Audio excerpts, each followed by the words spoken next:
Hey guys, welcome to my law channel. Myself Jyoti Gahlawat. और हम आज की वीडियो में डिस्कस करने वाले हैं मेंटेनेंस क्या होता है, यह कितने प्रकार का होता है। लॉ के अंदर ऐसे कौन कौन से सेक्शंस होते हैं जो मेंटेनेंस को डील करते हैं, जैसे maintenance under section 125 CrPC, maintenance under section 24 of Hindu marriage act, maintenance under section 12 of domestic violence act, maintenance under senior citizen act. और हम डिस्कस करेंगे कौन कौन से लोग मेंटेनेंस ले सकते हैं और कौन मेंटेनेंस नहीं ले सकता, और कोर्ट कितना मेंटेनेंस डिसाइड करती है, और क्या तलाक के बाद एक महिला मेंटेनेंस ले सकती है या नहीं ले सकती, और लिव इन रिलेशनशिप में रहते हुए क्या महिला मेंटेनेंस ले सकती है या नहीं ले सकती है। इन सारी चीजों को आज हम डिस्कस करने वाले हैं। तो आइए हम अपनी वीडियो को स्टार्ट करते हैं। सबसे पहले हम जानते हैं कि मेंटेनेंस क्या होता है। मेंटेनेंस, जिसको हम हिंदी में गुजारा भत्ता बोलते हैं, वह व्यक्ति जो अपनी आजीविका चलाने में असमर्थ है, वह व्यक्ति अपने गार्जियन से मेंटेनेंस ले सकता है, या फिर हम बोल सकते हैं कि गुजारा भत्ता ले सकता है। जैसे बच्चे अपने माता पिता से ले सकते हैं, पत्नी अपने पति से ले सकती है, वृद्ध माता पिता अपने बेटा बेटी से ले सकते हैं, और पति असमर्थ होने पर अपनी पत्नी से ले सकता है।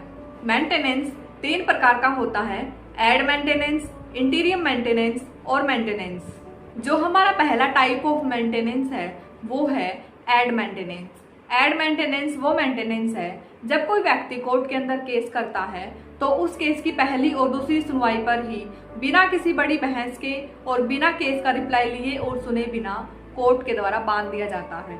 जैसे अगर पत्नी पति के लिए कोर्ट में केस करती है मेंटेनेंस का, और पति जो है कोर्ट के अंदर पेश होता है, तो पत्नी बोलती है कि उसके पास आजीविका का कोई साधन नहीं है, वह बहुत परेशान है। इस पर कोर्ट बिना किसी सुनवाई के और बिना इंटीरियम मेंटेनेंस और मेंटेनेंस बंदे पति को एड मेंटेनेंस देने का ऑर्डर दे सकती है। यह कोर्ट की पावर बड़ी अटपटी सी है, लेकिन हर एक कोर्ट के पास यह पावर होती है, चाहे वो महिला कोर्ट हो चाहे वो सेशन कोर्ट हो। और इस ऑर्डर का कोई रिवीजन भी फाइल नहीं हो सकता। लेकिन मैं यहाँ पर आपको यह बताना चाहती हूँ कि जज अपने इस पावर का बहुत ही कम इस्तेमाल करते हैं। जो हमारा दूसरा टाइप ऑफ मेंटेनेंस है वो है इंटीरियम मेंटेनेंस। ऐसे केसेस जिसमें इंटीरियम मेंटेनेंस बंद ना हो, उसमें एक एप्लीकेशन ऐसी भी लगाई जाती है जो कहती है हमारे यहाँ पर केस बहुत लंबे चलते हैं और केस के आखिर में जो भी होता रहे, लेकिन जब तक केस चले और जब तक जजमेंट नहीं आती तो हमें खर्चा चाहिए, हमें मेंटेनेंस चाहिए। हम इसको इंटीरियम मेंटेनेंस बोलते हैं। तब कोर्ट इस एप्लीकेशन पर दोनों पार्टीज को सुनती है और शिकायतकर्ता के लिए कुछ मेंटेनेंस बांध देती है जो जजमेंट आने तक चलता है, और इस ऑर्डर का ऊपर के कोर्ट में रिवीजन फाइल भी हो सकता है। जो हमारा थर्ड टाइप ऑफ मेंटेनेंस है, ये मेंटेनेंस वो मेंटेनेंस है जो केस के एंड में जजमेंट के साथ निर्धारित किया जाता है कि शिकायतकर्ता को कितना मेंटेनेंस दिया जाए और कितना मेंटेनेंस नहीं दिया जाए। इसके लिए कोर्ट के अंदर केस फाइल किया जाता है। अब हम डिस्कस करते हैं कि लॉ के अंदर ऐसे कौन कौन से सेक्शन होते हैं जो मेंटेनेंस को डील करते हैं। सबसे पहले maintenance under section 125 CrPC. Section 125 CrPC के अंतर्गत हर वो साधन संपन्न पुरुष और महिला जो किसी दूसरे का खर्चा वहन करने में समर्थ हो, मंथली मेंटेनेंस देगा। जैसे माता पिता अपने बच्चों को दे सकते हैं, बेटा बेटी अपने वृद्ध माता पिता को दे सकते हैं, पति अपने पत्नी को दे सकता है, और पत्नी पति की स्थिति खराब होने पर पति को दे सकती है, या फिर कुछ अन्य कारण भी हो सकते हैं जिसकी वजह से उनको मेंटेनेंस देना पड़ सकता है। अब हम डिस्कस करते हैं कि कौन किसको मेंटेनेंस देने के लिए बाध्य होता है। पति अपनी पत्नी को मेंटेनेंस देगा, और मुस्लिम होने की स्थिति में पति अपनी चारों कानूनन पत्नियों को मेंटेनेंस देगा। पत्नी अपने लाचार पति को जो कि कमाने में असमर्थ हो उसको मेंटेनेंस देगी। माता पिता अपने बच्चों को, चाहे वो उसकी वैध संतान हो या अवैध संतान हो, जो कमाने में असमर्थ हैं उनको मेंटेनेंस देगी। माता पिता अपनी नाबालिग विवाहित बेटी को जिसका पति कमाने में असमर्थ हो मेंटेनेंस देगी।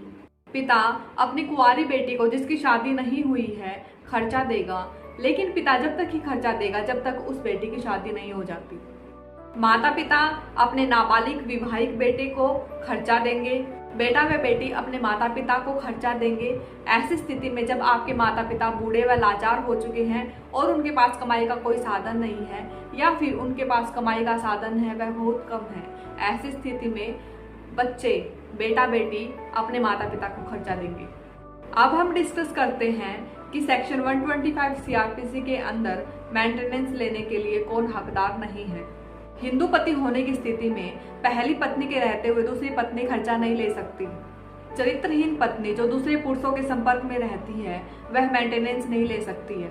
अपनी मर्जी से बिना किसी तर्कसंगत कारण के अलग रहने वाली पत्नी अपने पति से खर्चा नहीं ले सकती। बालिग विवाहित बेटी और बालिग बेटा अपने माता पिता से खर्चा नहीं ले सकता। अगर पति पत्नी म्यूचुअल कंसेंट से अलग रह रहे हैं तो पत्नी मेंटेनेंस नहीं ले सकती। अब हम डिस्कस करते हैं section 12 of domestic violence case. इस धारा के अंतर्गत हर वो महिला जिस पर किसी महिला और पुरुष ने घरेलू हिंसा की है वह मेंटेनेंस ले सकती है। वह अपने लिए व अपने आश्रित बच्चों के लिए मेंटेनेंस ले सकती है। आइए अब हम डिस्कस करते हैं कि कौन कौन इसके अंदर मेंटेनेंस ले सकता है। पत्नी अपने पति से मेंटेनेंस ले सकती है, चाहे वो किसी भी धर्म का हो। पत्नी अपने नाबालिग बच्चों के लिए मेंटेनेंस ले सकती है और इसके अंदर गोद लिए हुए बच्चे भी शामिल हैं। माता अपने बेटा और बेटी से मेंटेनेंस ले सकती है और इसके अंदर गोद लिए हुए बच्चे भी शामिल होते हैं। कुंवारी लड़की अपने माता पिता से इस एक्ट के अंतर्गत मेंटेनेंस ले सकती है। अब हम डिस्कस करते हैं section 12 of domestic violence act के अंतर्गत कौन कौन खर्चा नहीं ले सकता। अगर पत्नी पति के बराबर कमाती है तो वो खर्चा नहीं ले सकती। हिंदू पति होने की स्थिति में पहली पत्नी रहते हुए दूसरी पत्नी खर्चा नहीं ले सकती। अपनी मर्जी से बिना किसी तर्कसंगत कारण के अलग रहने वाली पत्नी मेंटेनेंस नहीं ले सकती। खर्चा बंधने के बाद अपनी मर्जी से पति को छोड़कर अपनी मर्जी से अलग रहने वाली पत्नी यहाँ पर मेंटेनेंस नहीं ले सकती। बालिग विवाहित बेटी अपनी माता से खर्चा नहीं ले सकती। समर्थ माता अपनी बेटा और बहू से खर्चा नहीं ले सकती। अब हम बात करते हैं हिंदू मैरिज एक्ट के अंतर्गत आप मेंटेनेंस कैसे ले सकती हैं। Section 24 of the Hindu marriage act के अंतर्गत पत्नी अपने पति से इंटीरियर मेंटेनेंस ले सकती है। वह यह मेंटेनेंस अपने लिए व अपने आश्रित बच्चों के लिए ले सकती है और जब तक ले सकती है जब तक जजमेंट नहीं आ जाता, और जजमेंट आने के बाद under section 25 of the Hindu marriage act के अंतर्गत वह इस मेंटेनेंस को परमानेंट भी करवा सकती है। अब हम बात करते हैं कि यहाँ पर मेंटेनेंस कौन नहीं ले सकता है। अगर आपकी पत्नी आपके बराबर कमाती है तो आप मेंटेनेंस नहीं ले सकती हैं। हिंदू पति होने की स्थिति में पहली पत्नी के होते हुए दूसरी पत्नी मेंटेनेंस नहीं ले सकती है। चरित्रहीन पत्नी जो पराये पुरुषों के संपर्क में रहती है वह मेंटेनेंस नहीं ले सकती है। पति के साथ सहमति से अलग रहने वाली पत्नी मेंटेनेंस नहीं ले सकती। खर्चा बंधने के बाद अपनी मर्जी से अपने पति को छोड़कर वह अपनी मर्जी से अलग रहने वाली पत्नी खर्चा नहीं ले सकती है। अब हम बात करते हैं maintenance under senior citizen act. अगर आपके माता पिता 60 वर्ष की आयु पार कर चुके हैं, वो कमाने में असमर्थ है, उनके पास कमाई का कोई साधन नहीं है या है तो वो बहुत कम है, तो वो आपसे मेंटेनेंस ले सकते हैं। और इस एक्ट के अनुसार गोद लिए हुए बच्चे भी शामिल होते हैं, वो उनके ऊपर भी क्लेम कर सकते हैं मेंटेनेंस देने के लिए। अब हम बात करते हैं कोर्ट कितना खर्चा बांध सकती है। वैसे तो कोर्ट किसी भी व्यक्ति की आय का 1/3 पार्टी सामने वाली पार्टी को देने का आदेश देती है, लेकिन कोर्ट व्यक्ति की लायबिलिटी भी देखती है। जैसे अगर उसके ऊपर कोई खर्चा है या परिवार की जिम्मेवारी ज़्यादा है तो कोर्ट मेंटेनेंस को कम भी कर सकती है। वैसे तो कोर्ट मेंटेनेंस का आधार विरोधी पार्टी की इनकम और उसका स्टेटस होता है तथा सेम ही स्टेटस शिकायतकर्ता को भी दिया जाता है। ये क्वेश्चन उठता है कि मेंटेनेंस के केस में पुलिस का क्या रोल होता है और क्या मेंटेनेंस के केस में जमानत करवाने की आवश्यकता होती है या नहीं होती है। तो मैं यहाँ पर आपको ये बात बताना चाहती हूँ कि मेंटेनेंस के केस में पुलिस का कोई रोल नहीं होता। मेंटेनेंस के केस में पुलिस का सिर्फ इतना सा रोल होता है कि दोषी व्यक्ति को समन पहुँचाने होते हैं और दोषी व्यक्ति को जेल में ले जाया जाता है। बाकी पुलिस का कोई रोल नहीं होता मेंटेनेंस के अंदर, और सिर्फ मेंटेनेंस के केस में जमानत करवाने की कोई आवश्यकता भी नहीं होती। यहाँ पर एक और क्वेश्चन अराइज होता है कि अगर शिकायतकर्ता कमाता है तो क्या फिर भी वो मेंटेनेंस का केस कर सकता है। इसका आंसर है यस। अगर शिकायतकर्ता कमाता है फिर भी वह मेंटेनेंस का केस कर सकता है। लेकिन इसके अंदर यहाँ पर एक कंडीशन अप्लाई होती है, शिकायतकर्ता की इनकम विरोधी पार्टी से कम होनी चाहिए। अगर विरोधी पार्टी से ज़्यादा है शिकायतकर्ता की इनकम, फिर वह मेंटेनेंस का केस नहीं कर सकती। अब हम देखते हैं, क्या तलाक के बाद एक पत्नी अपने पति से खर्चा ले सकती है, या फिर हम बोल सकते हैं क्या तलाक के बाद एक पत्नी अपने पति से मेंटेनेंस ले सकती है या नहीं ले सकती है। तो इसका आंसर है यस, एक पत्नी तलाक के बाद अपने पति से मेंटेनेंस ले सकती है। सेक्शन 125 सीआरपीसी हमें ये प्रावधान देता है कि तलाक के बाद महिला अपने पति से मेंटेनेंस लेगी। तलाक होने का मतलब ये नहीं है कि पति उस महिला से अपनी जिम्मेवारी से मुंह मोड़ लेगा। कोर्ट पत्नी को तलाक के बाद भी खर्चा लेने का अधिकार देता है।